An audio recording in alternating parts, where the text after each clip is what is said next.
अथर्वने बायको, मुलं, आई वडील आणि स्वतःसाठी एका नामांकित हेल्थ इन्शुरन्स कंपनीकडून मेडिक्लेम पॉलिसी खरेदी केली होती। 25 लाखाच्या सम ॲश्योर्डसाठी तो दरवर्षी 1,20,000 रुपये प्रीमियम भरत होता। पॉलिसी खरेदी करून 5 वर्ष पूर्ण झाले, त्यामुळे पॉलिसीमध्ये असणारे सर्व वेटिंग पिरियड आता संपले आहेत। तसेच मागच्या 5 वर्षात त्याने एकदाही क्लेम केला नाहीये, त्यामुळे कंपनीने त्याला 50% नो क्लेम बोनस दिला आहे। म्हणजे आता त्याच्याकडे 37,50,000चा मेडिक्लेम कव्हर आहे। आपल्याकडे पुरेसा मेडिक्लेम कव्हर आहे आणि आता वेटिंग पिरियडही संपलाय, म्हणून अथर्व निश्चिंत होता।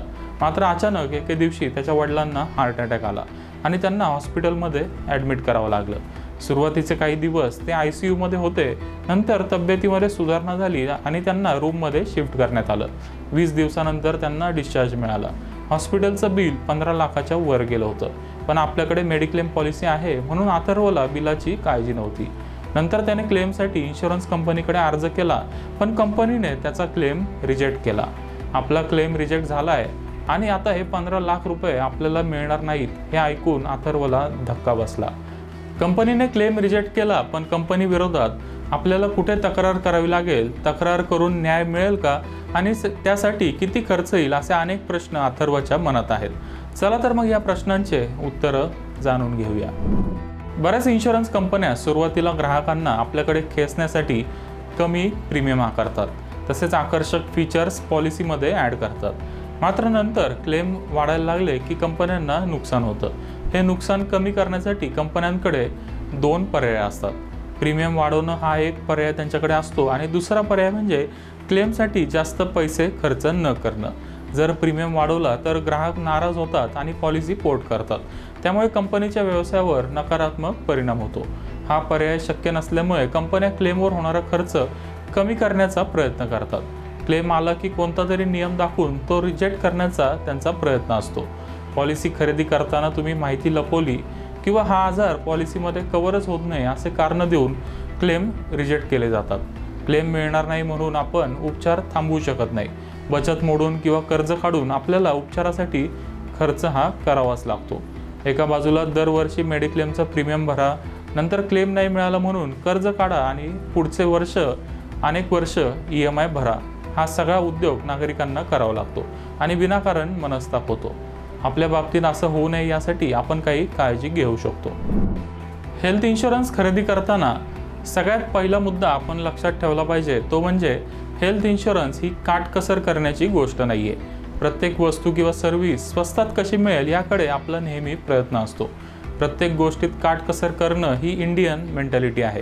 ही चांगली सवय आहे, मात्र यामुळे आपली बचत होते। मात्र हेल्थ इन्शुरन्स खरेदी करताना आपल्याला ही मेंटॅलिटी थोडी बाजूला ठेवावी लागेल।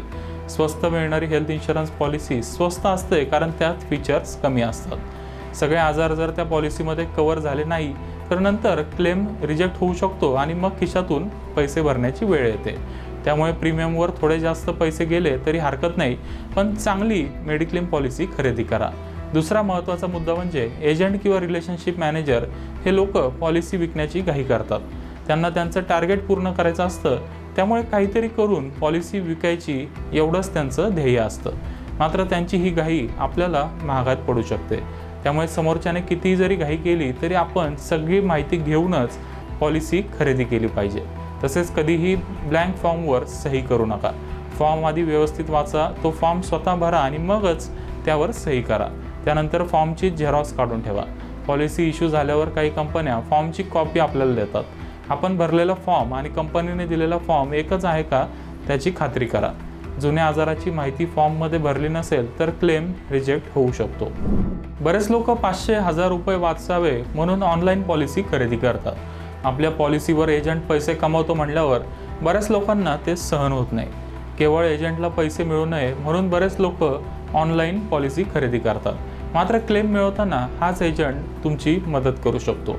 त्यामुळे कमिशन वाचवण्यापेक्षा एजंटची आपल्याला जी मदत होणार आहे त्याकडे आपण लक्ष दिलं पाहिजे।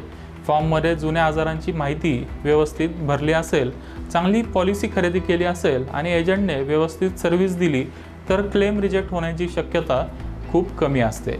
एवढं करून क्लेम रिजेक्ट झाला तर सगळ्यात आधी आपण कंपनीच्या GRO म्हणजेच ग्रीव्हियन्स रिट्रेसल ऑफिसरकडे तक्रार करू शकतो। त्यावर इन्शुरन्स कंपनीला 15 दिवसात निर्णय द्यावा लागेल। जर निकाल तुमच्या बाजूने नाही लागला तर तुम्ही IRDAI तक्रार करू शकता। यासाठी बीमा भरोसा पोर्टलचा आपण वापर करू शकतो किंवा इन्शुरन्स ओम्बड्समनकडेही तक्रार करण्याचा पर्याय आपल्याकडे उपलब्ध आहे। क्लेम रिजेक्ट झाल्यानंतर आपल्याला 1 वर्षाच्या आत ओम्बड्समनकडे तक्रार दाखल करावी लागेल।